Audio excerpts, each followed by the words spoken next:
Good day, sir. I'm Reynaldo Gregorio Jr. from BIT Electrical 2C. My topic is understanding the fundamentals, statistics, and probabilities. What is statistics? Collecting data or gathering information systematically, analyzing data, examining patterns and relationships, interpreting data, understanding what the data means, presenting data, communicating insights clearly. The two pillars of statistics.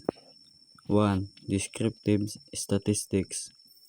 Organizing and summarizing data, creating graphics and charts, calculating averages, identifying patterns. 2. Inferential statistics. Drawing conclusions from data, using probability theory, estimating confidence levels, making predictions. Data, the building blocks. 1. Population, the entire group under study.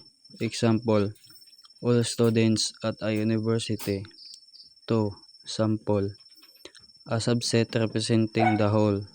Example, surveying 500 students. What is probability? Deals with the chance of something happening.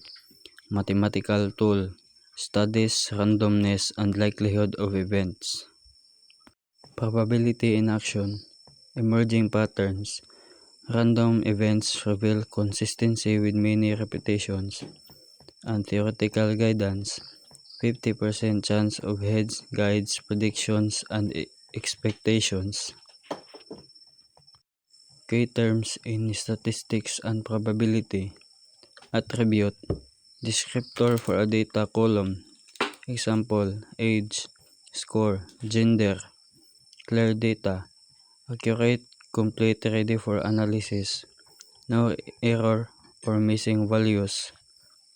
Algorithm, set of instructions to complete a task, step-by-step procedure. Data analysis versus data science. Data analysis, deriving information from data to solve specific problems. Example, exploratory analysis, answering questions, reporting findings.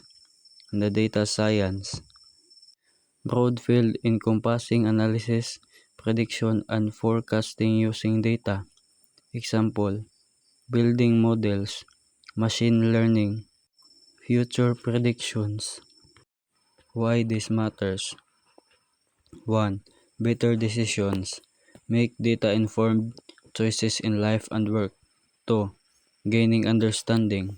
It's about insight, not just calculations. 3. Empowerment. Understanding terms empowers you. That's all, and thank you, sir.